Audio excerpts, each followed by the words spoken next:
Muy bien, continuemos ahora con otro tema que tiene que ver con esto, que es con los temas de la radio.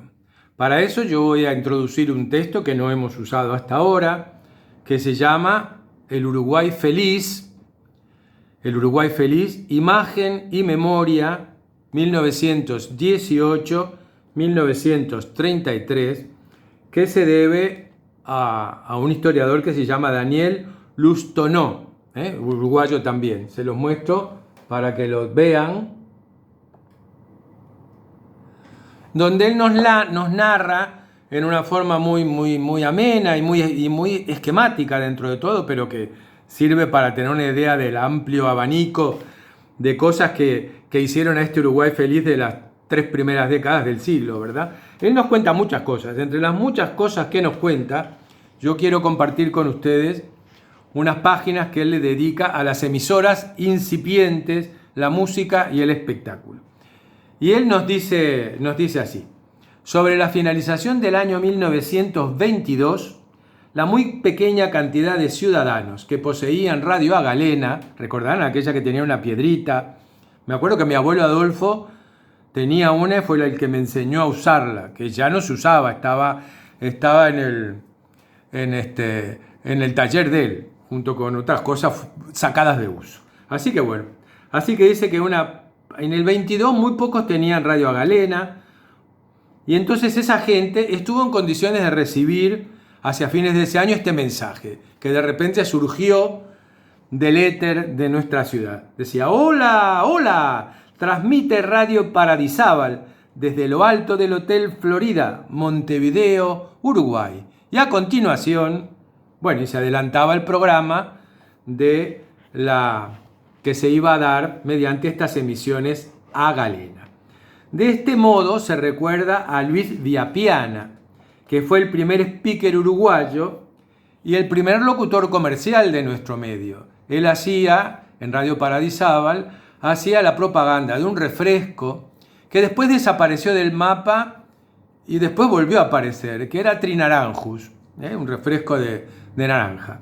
Y también hacía la propaganda de unos cigarrillos, que sí, eso yo nunca jamás los oí ni siquiera nombrar, que se llamaban Spinet, S-P-I-N-E-T, Spinet, cigarrillos Spinet. Muy bien. Así que Luis Viapiana es el pionero de la locución comercial. Muy bien. Evidentemente, continúa Lustó, de acuerdo a la actitud que caracterizara a nuestro país en el sentido de la rápida incorporación de la tecnología para intentar ubicarse a la par de los países más avanzados en materia de adelantos de todo orden y al intento de ocupar un lugar de privilegio respecto a las demás naciones del continente, no podía estar rezagado en materia radiotelefónica. Esto fue típico de nuestro país de estas épocas. Estábamos a los 2 segundos que aparecía algo, estaba acá. Con el cine sucedió exactamente lo mismo. Con la telefonía sin hilo, con todo fue rapidísimo. Entonces él continúa más adelante.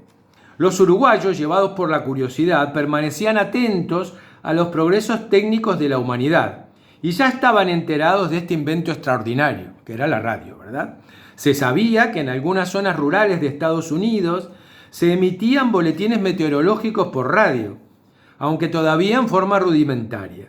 Se conocía que en junio de 1920, oyentes ingleses habían tenido la fortuna de escuchar masivamente a la soprano australiana Nellie Melba cantando un aria de la ópera de Giacomo Puccini, La Bohème. La Nellie Melba es en honor de la cual hicieron la Copa Melba de helado, ¿verdad?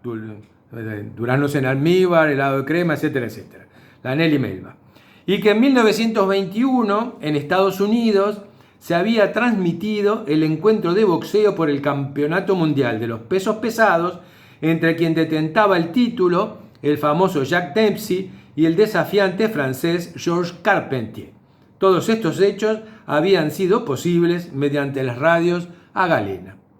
Por otra parte, muchos estaban al tanto también de experiencias exitosas que se estaban desarrollando en la vecina Buenos Aires.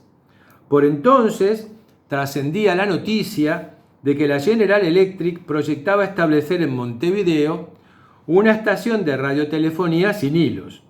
La noticia se consideraba muy favorable para la zona porque nos ponía en pie de igualdad con quien siempre estábamos en ver quién llegaba primero, que era con Buenos Aires, ¿verdad? Entonces continúa Lustó diciéndonos que había jóvenes muy apasionados por estas novedades eléctricas y mecánicas, como Claudio Zapelli, ¿verdad? El de la casa Zapelli, que todavía nos suena en la memoria. Claudio Zapelli, egresado de la Escuela de Técnicos Electricistas fundada por la UTE, y que desde muy joven había trabajado para la agencia Ford y la firma Ganso y compañía. Y ahí, bueno, nos cuenta Lustó, siguiendo un libro debido a Raúl Barbero, un libro que se llama De la galena al satélite, que cuenta la historia de la radio en nuestro medio, un libro de 1995 de Raúl Barbero, vuelvo a decirles, De la galena al satélite. Entonces, tomando una notita de ese libro, Lustó dice que respecto a Zapelli, Barbera dice: la ocasión se presentó en 1920, cuando el gerente de la General Electric, el ingeniero Altamirano, le propuso el cargo de capataz técnico, que aceptó muy complacido.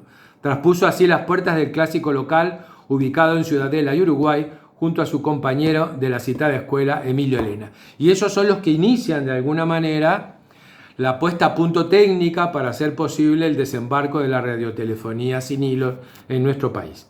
La trascendencia del nuevo servicio, continúa Lustó, no era desconocida. Bastaba saber que en Norteamérica se había establecido un servicio perfecto de transmisión diaria de programas variados y que se publicaban de antemano en todos los diarios, ¿verdad? O sea que los programas de la radio se publicaban en la prensa escrita, comprendiendo a ciertas horas de la mañana cotizaciones de bolsa para los hombres de negocio, los yanquis siempre atrás del dólar, ¿verdad? O sea que ya desde sus primeras emisiones radiales había un espacio dedicado a las cotizaciones de bolsa. Recuerden que el tema de la bolsa está muy en boga, estamos en el año 2022. Recuerden que la hipertrofia de la bolsa va a producir el crack famoso de la bolsa de 1929. Acá fue cuando se empezó a armar toda esa burbuja financiera brutal en Norteamérica. Y que estos medios, tanto la prensa escrita como la radio, contribuyeron para que la fiebre por comprar acciones excediera los círculos financieros, y que cualquier hijo de vecino que tenía $2 juntos iba y compraba una acción en bolsa porque se iba a ser millonario, ¿verdad? O sea que, bueno, es muy interesante constatar que los primeros programas norteamericanos de radio tenían ya un espacio dedicado a los temas de bolsa. Eso en la mañana. Y en las tardes, conciertos y conferencias, a partir de las 7 de la noche, cantos y cuentos para niños, y después óperas y conciertos. Esto era más o menos el panorama que en Estados Unidos se estaba desarrollando en esta época. Así que bueno, la actitud de las personas por el nuevo medio de difusión fue de tal ansiedad que ni siquiera esperaron que alcanzaran los niveles de desarrollo técnico adecuados. En 1921, cuando aún se encontraba en sus etapas experimentales, la General Electric anunció la venta de radios a galena recién importadas, y la demanda superó absolutamente todo lo previsto.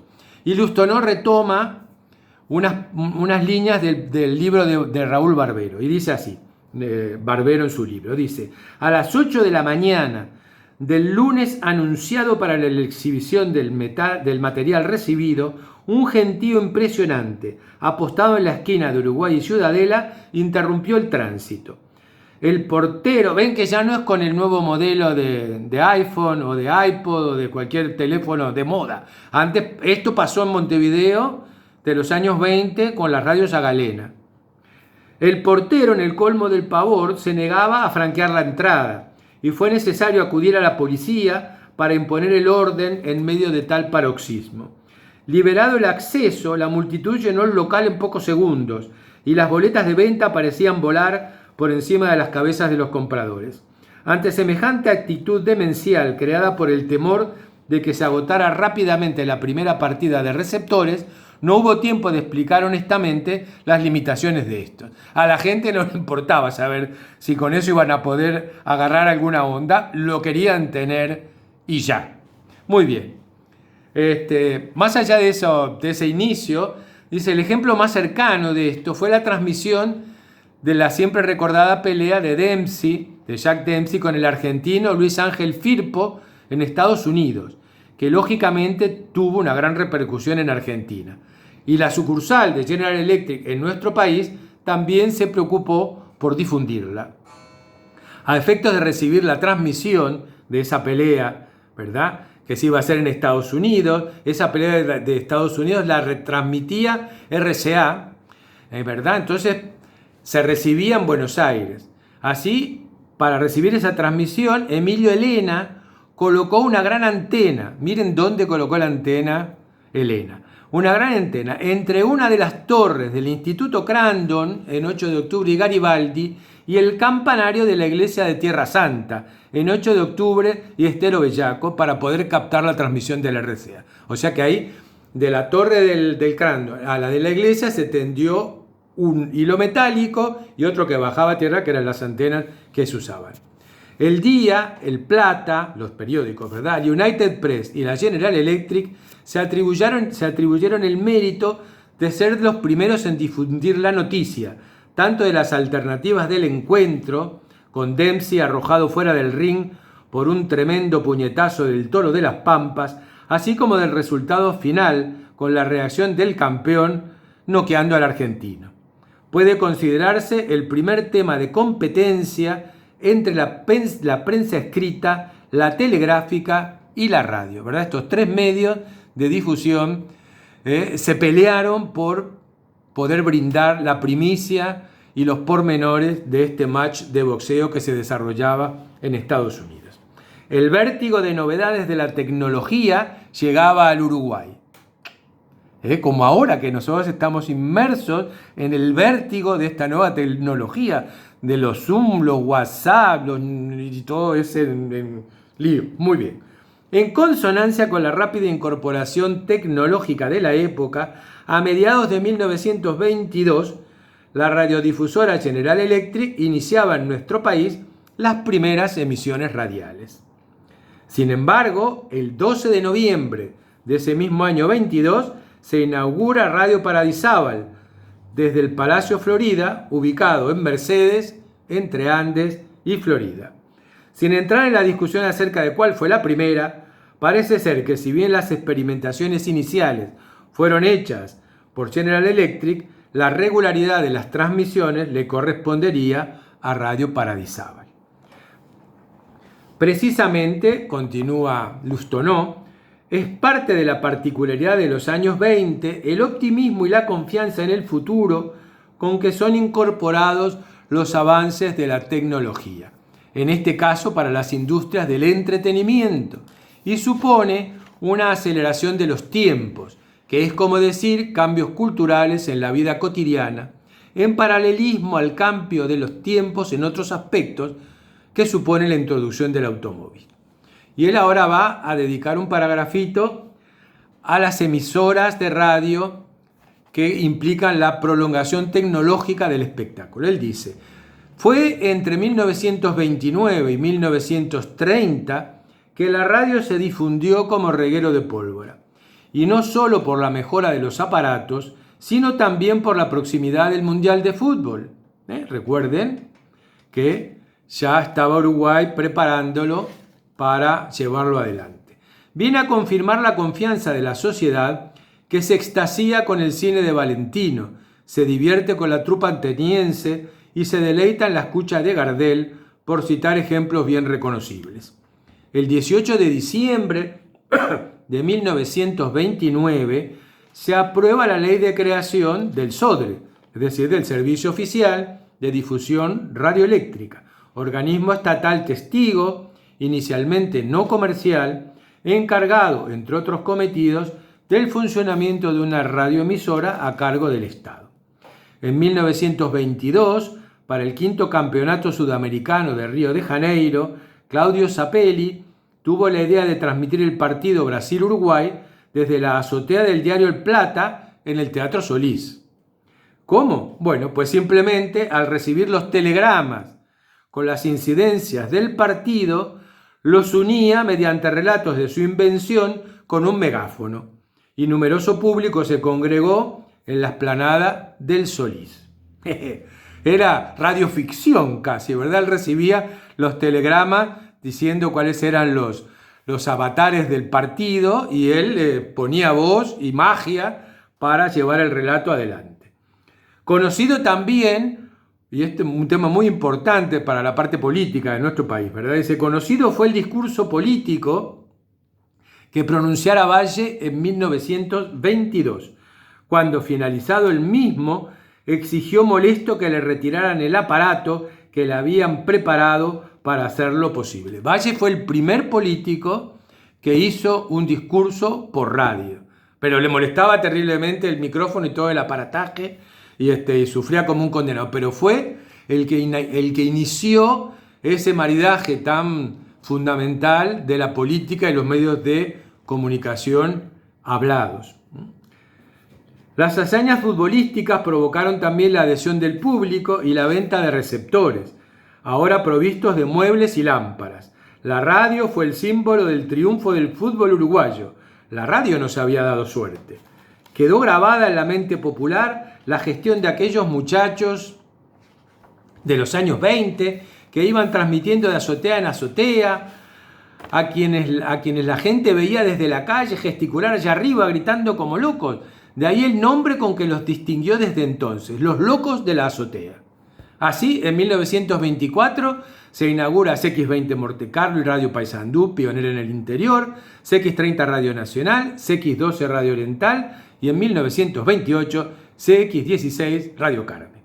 El 13 de noviembre de 1928 se aprueba una ley estableciendo normas para la instalación y funcionamiento de las radios que pasan a depender del SODRE.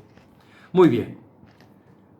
Acá, si en los 20 hay ya una cinemanía, que es la del cine mudo, habrá casi al mismo tiempo una futbolmanía y ahora, a fines de la década, la radiomanía. Los montevideanos vivíamos de manía en manía. La del fútbol, obviamente, Colombes, Ámsterdam, el Mundial, imposible sustraerse a ella. El cine mudo que hacía furor, con las orquestas o los pianos acompañando el cine que todavía era mudo. Y por supuesto la radio se sumó a zambullirse en el espectáculo. Se hace conocida y se habla con admiración de mensajes en el éter, de comunicaciones inalámbricas. Se hace conocida la palabra broadcasting, vocablo inglés que significaba difundir, diseminar, echar al aire, y es lo que en efecto hacen los que transmiten noticias, música y acontecimientos deportivos.